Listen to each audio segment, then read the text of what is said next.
If people can't remember and repeat what you say, it's as if you never said it. So keep it simple.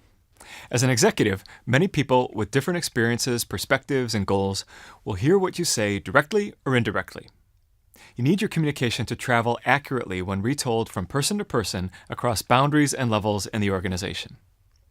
Legendary General Electric CEO Jack Welch, knowing how important this is from decades of experience, said, "Managers create complexity. Leaders create simplicity."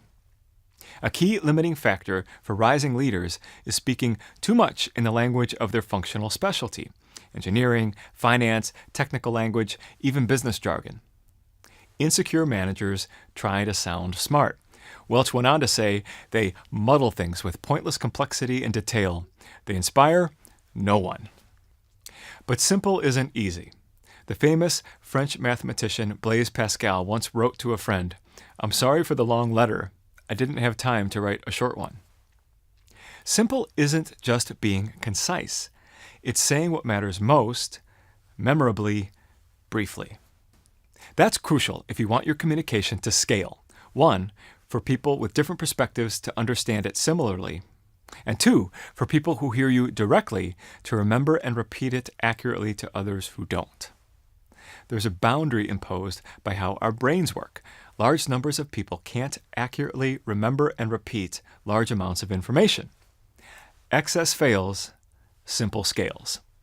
Starbucks CEO Howard Schultz was asked why everyone at Starbucks smiled, and he said, "We only hire people that smile." It's almost impossible to forget that answer. So here's a guideline. What's the number one thing you want them to remember and repeat? The one thing you need them to recall, even if they forget everything else. Make it impossible for them not to get it. Akio Morita, co-chairman of Sony in the late 1970s, challenged engineers to create a portable tape player so he could listen to his beloved opera music when he traveled. He used a small block of wood to show them the target size. Simple, specific, concrete, memorable, repeatable. It led to the groundbreaking, enormously popular, and influential Sony Walkman. Similarly, Steve Jobs challenged his engineers to create a smartphone without a keyboard, and he kept repeating like a mantra, "Buttons are tyranny."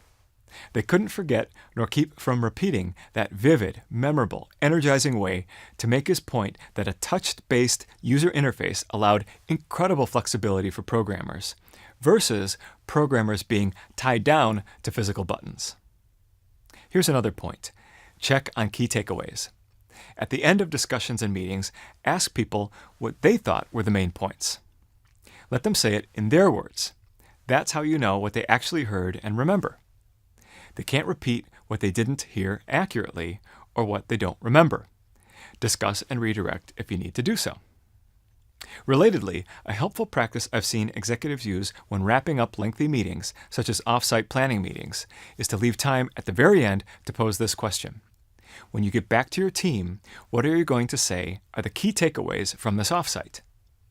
Then they discuss until everyone is aligned and can repeat the same message across levels in the organization. That technique draws on the broader theme. Executive leaders need to consider how their message will be passed along by people with diverse perspectives over stretches of time to other people who weren't there. You need to communicate to replicate. Simple isn't easy, but it is essential. Remember, excess fails, simple scales.